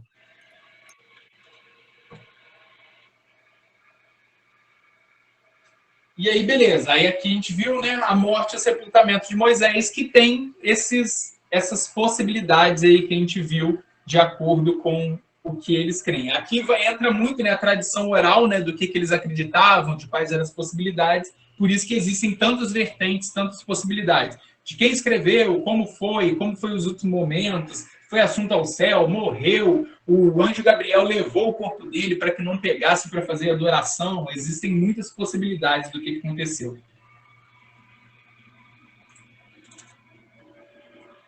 E aí nós entramos no livro de Josué, a conquista da terra prometida. Vou dar uma adiantada aqui para a gente conseguir concluir. São 9h37.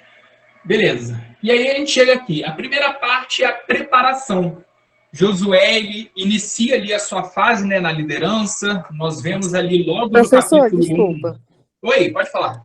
Então, em Josué mesmo, se diz o seguinte, Deus fala com Josué e diz que Moisés, meu servo, é morto.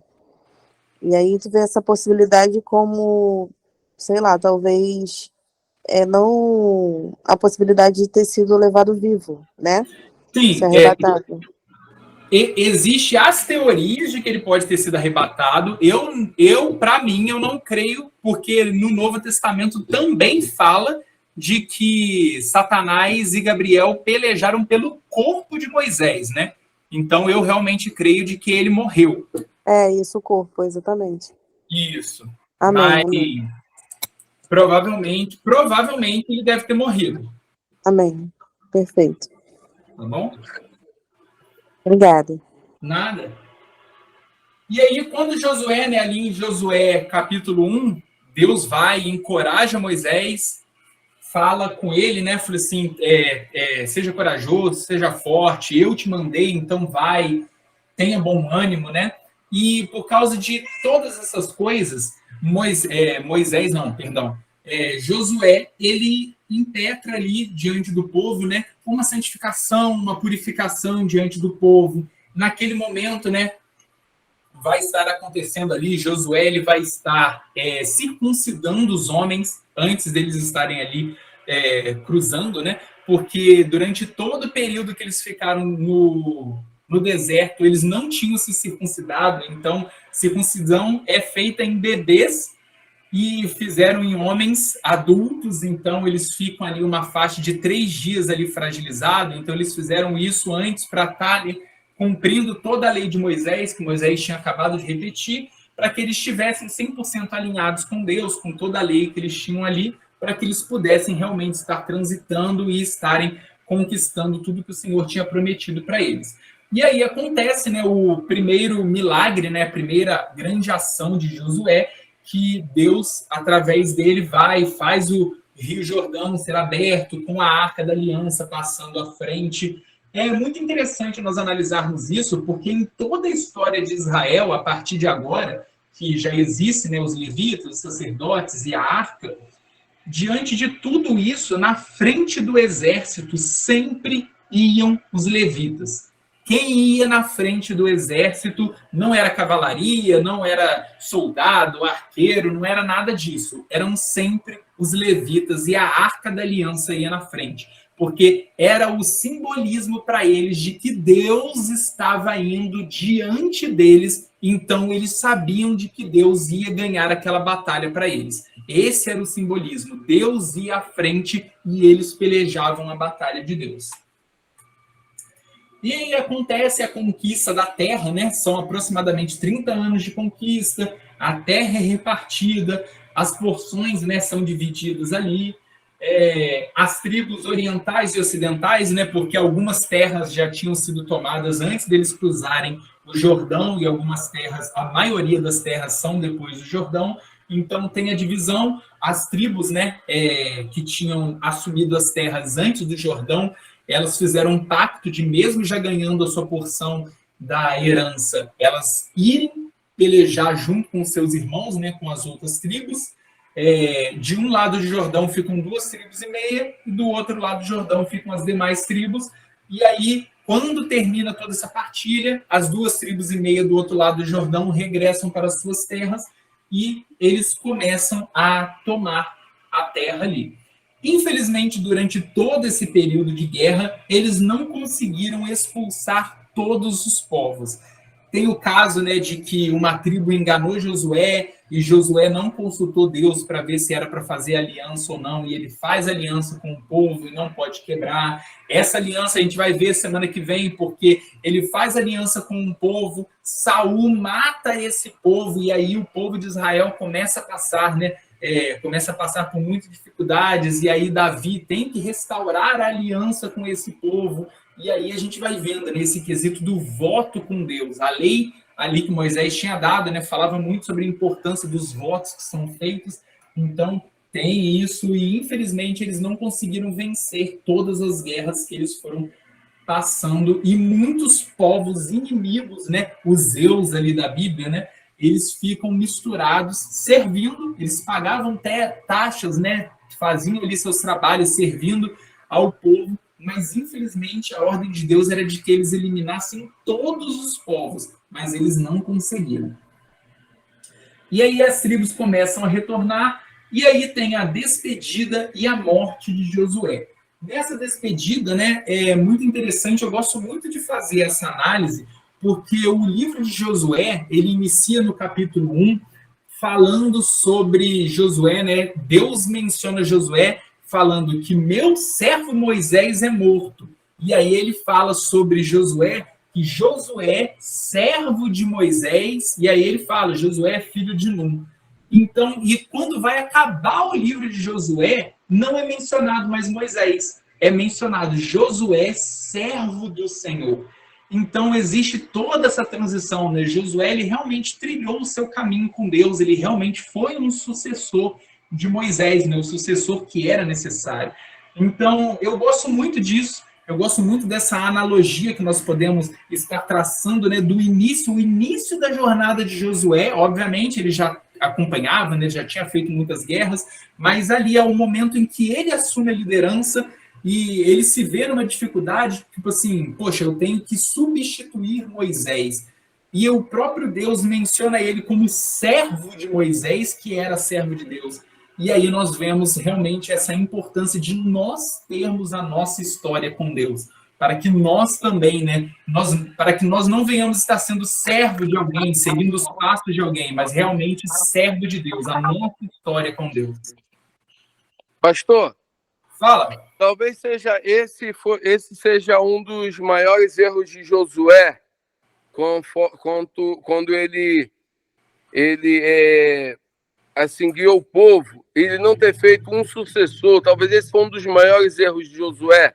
Assim, mesmo sendo obediente, sendo fiel a Deus, ele cometeu esse erro, o senhor acha?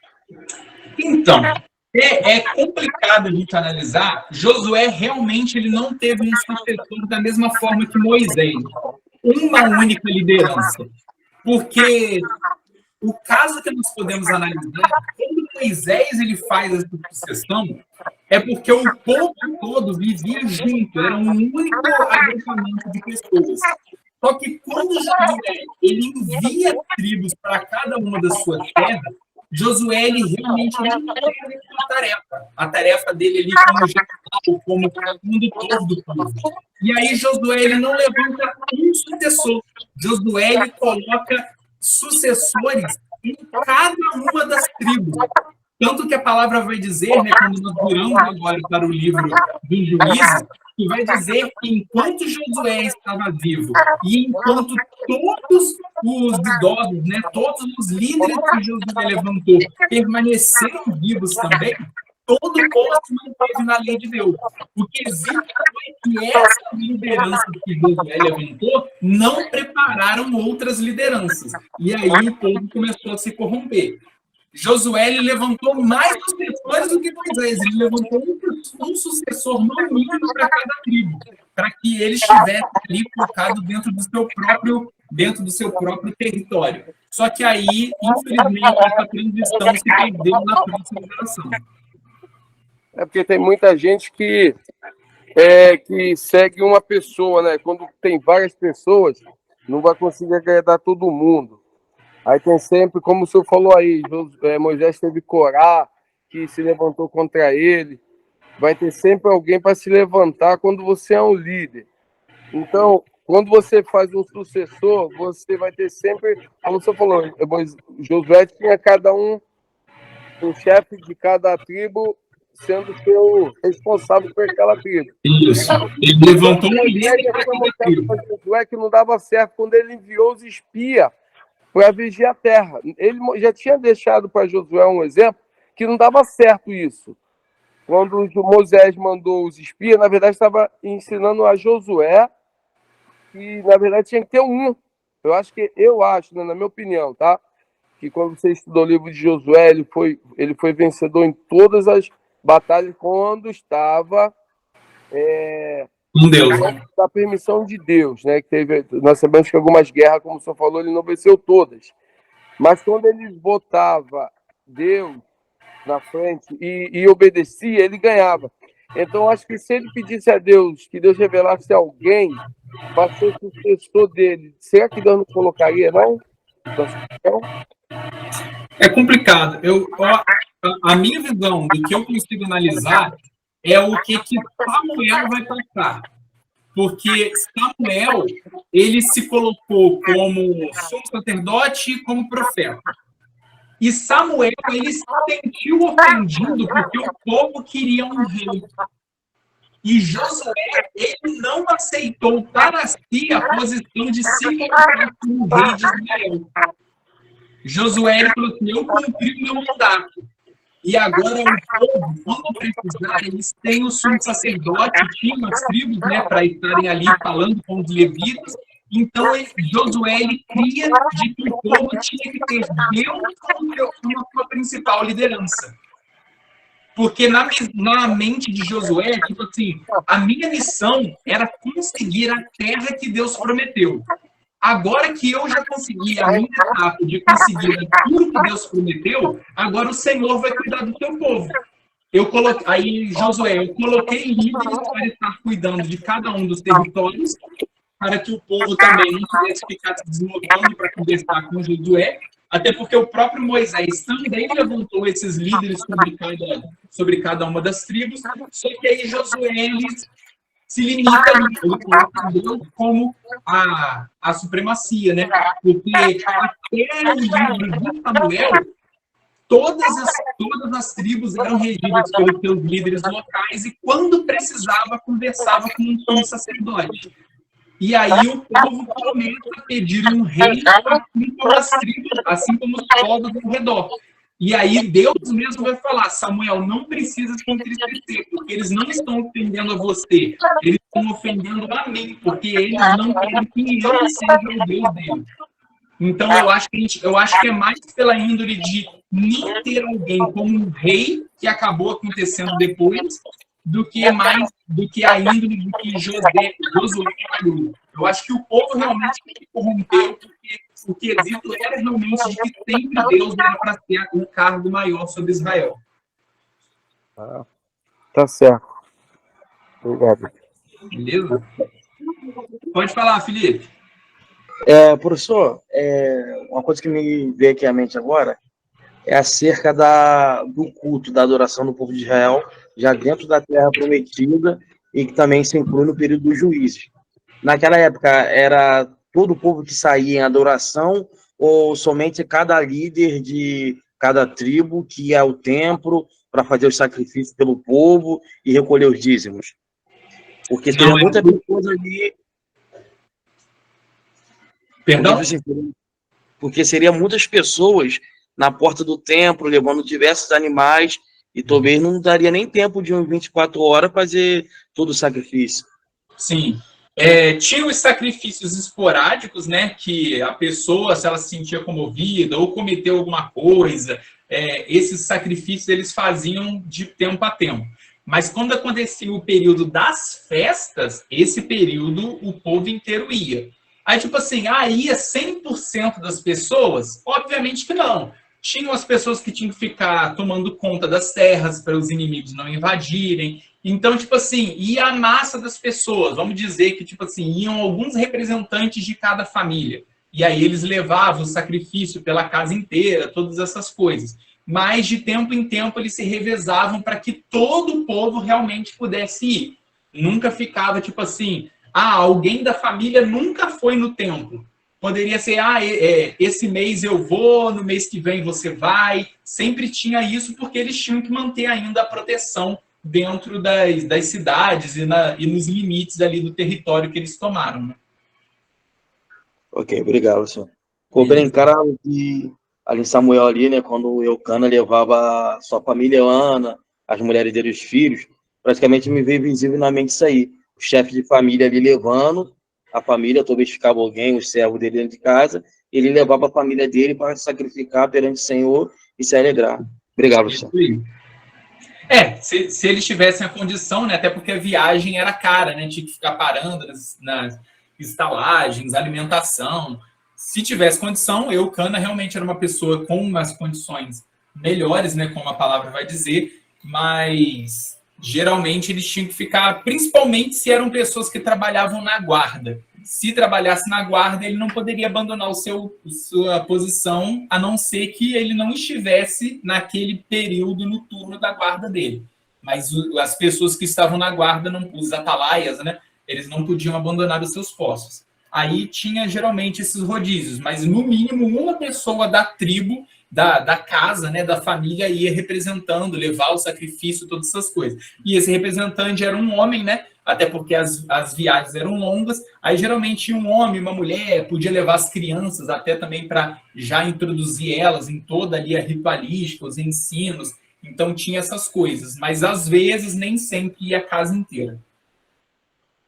Valeu, professor, obrigado. Nada. E aí chega aqui, né? A despedida e a morte de Josué. Beleza. E aí nós chegamos nas opressões e libertações, né? Que é o livro de Juízes. O livro de Juízes ele é uma alta repetição, ele é um ciclo. Ele inicia falando exatamente aquilo que a gente estava falando um pouco tempo atrás. O povo, enquanto tinha Josué e enquanto tinha os líderes, eles se mantinham. Aí eles morreram, o povo começou a se deturpar, começou a se perder. Aí vinha sofrimento, vinha alguma tribo para estar ali tomando eles, colocando opressão sobre eles. Aí o povo vinha, se lamentava, chorava, se arrependia. Deus levantava um juiz, esse juiz ia, pelejava, Deus agia sobre a vida dele, às vezes de forma miraculosa, né, como Sansão, às vezes com estratégia, como Gideão, e tinham várias coisas, né, para estar acontecendo ali. Deus usou os juízes de várias formas. E nesse período eles ficavam assim, aí o juiz libertava, tinham alguns anos de paz, o povo começava com idolatria novamente. E o livro de Juízes é essa repetição. Idolatria, queda, arrependimento, levantamento, ali se erguia, né, um juiz, e aí esse juiz libertava, paz, e o povo caía na idolatria mais uma vez, e isso por diversas e diversas vezes. E aí nós vemos isso durante o livro de Juízes inteiro, a decadência de Israel, até nós chegarmos aqui, né, dentro desse período dos juízes, acontece o livro de Ruth, porque em uma dessas grandes fomes que Israel passou, aconteceu a fome que é relatada no livro de Ruth, em que a terra ali sofreu muito, né? Foi uma das causas, né, que Deus trouxe para estar trazendo o povo à sua reconciliação. E aí o povo passou fome. Aí Noemi e seu marido vão para Moabe, lá os filhos deles se casam com moabitas, morre o marido, morre os filhos, e aí Noemi volta somente com Ruth, a outra nora ficou em Moabe, e aí tem toda a história de Ruth com Boaz, todo o período ali de remissão, né? Porque quem era o remidor era um parente mais velho, e aí ele abre mão de remir a Ruth e ganhar ali toda a sua terra, né? Porque quem tomasse Ruth como a esposa ia ganhar todas as terras, todas as posses. Aí o parente, como não era uma mulher israelita, né? Como não era uma hebreia, ele abre mão para estar deixando que Boaz assumisse Ruth e todas as terras, e com isso ali inicia a descendência que daria diretamente no nascimento de Davi, que aí vai bater com a nossa próxima aula. E aí a gente chega na nossa linha do tempo de tudo que a gente viu hoje. Desde a travessia do Mar Vermelho, passando pela jornada, a aliança mosaica, a construção do tabernáculo e a exploração da terra prometida, né, o envio dos espias, a morte de Moisés, a conquista da terra, o período dos juízes e Ruth e Boaz encaminhando para Davi. E aí, semana que vem, a gente inicia no livro de Salmos. Tudo que nós vimos aqui é aproximadamente 375 anos de história que a gente viu nessa aula aqui hoje, mais ou menos. É interessante a gente analisar que tem alguns períodos aqui que aconteceram muito próximos, né? Da travessia do Mar Vermelho até acontecer a morte de Moisés, tem aqui, né, os seus aproximadamente 40 anos, né? E a construção do tabernáculo, a exploração da terra prometida, a morte de Moisés, a gente vê isso, parece que aconteceu num grande período de tempo, mas foi tudo coisas muito próximas, uma atrás da outra ali acontecendo, porque esses 40 anos que eles ficaram todos juntos ali, eles ficaram realmente enfrentando inimigos, passando, né, por todas as provações, todas as coisas que eles tiveram que passar, e aí até eles chegarem no Monte Sinai e depois eles começarem a caminhar até chegar perto do Jordão. Tá bom, pessoal? Se tiverem perguntas, qualquer dúvida, o momento é agora.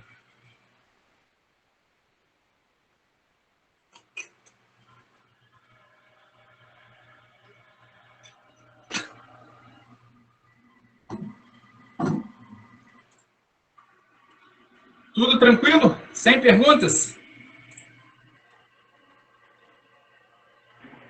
Professor, Oi? até a prometida foi conquistada no livro de Josué, então? Perdão, está muito baixinho. A terra prometida. Sim. O povo de Israel tomou posse. Está registrado no livro de Josué? Eu não ouvi o final. Falou da terra prometida, eu não ouvi o final da pergunta. Está escutando? Pode falar. A terra prometida, ela está registrada no livro de Josué, a posse dela? Após ela? Não, onde está mais posse dessa terra? Está escrito em Josué, né? A posse da terra prometida. Terra da posse, isso, livro de Josué. Valeu. Só para constar, o que hoje é o terreno de Israel, que nós conhecemos hoje, não é o mesmo terreno que tem descrito na Bíblia, tá? O terreno que está escrito na Bíblia é muito maior do que o terreno que tem hoje no país de Israel. Pastor, essa divisão de terra Moisés já tinha deixado com Josué como seria a repartição dela, não? Sim, a repartição já tinha sido feita antes deles tomarem a terra. No dia que ele foi fiscalizar a terra, ou já sabia pelo mapa? O senhor acha que foi como? O senhor acredita que como é que foi essa divisão? Os vigias fizeram um pequeno rascunho, só que Deus já tinha falado para Moisés quais eram, tipo assim, monte tal ou monte tal, quais eram o tamanho da terra que eles iam ter, né? Aí não especifica como eles fizeram essa divisão, porque alguns territórios eram maiores que outros. Só que alguns territórios, por exemplo, alguns territórios eram muito grandes, mas tinha muitas montanhas. Aí não tinha tanto terreno para cuidar de gado. Então, alguns territórios eram maiores, mas não eram tão férteis. Outros eram menores, mas tinha muito lugar para plantar. Então, eles dividiram mais ou menos assim pelo espaço geográfico que teria para cada povo. Na aula da semana que vem, o senhor vai falar sobre Davi? Sim, a gente vai falar ali. Vai falar dele. Vamos iniciar em Samuel, né? Samuel, vamos falar do Saul, Davi, e aí a gente vai começar a falar quando Salomão e quando os reinos se dividem. Reino do Norte e Reino do Sul. Não, se eu vou, é porque eu tenho uma pergunta para perguntar. Eu vou perguntar na aula da semana que vem sobre Davi, tá bom? Beleza, ótimo. Obrigado aí, pastor. Nada. Mais alguém, gente? Mais alguma dúvida?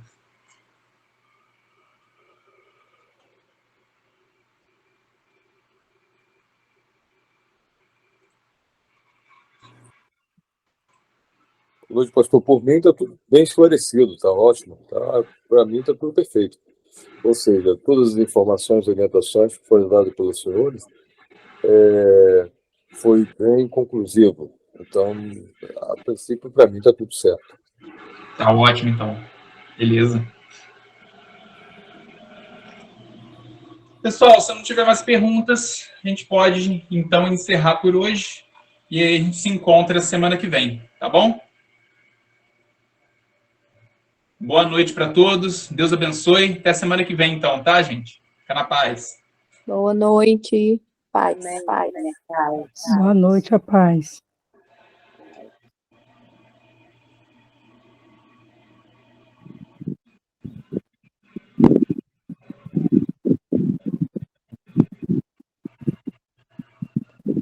A paz, pastor. Boa noite. Pai do Senhor, abençoe.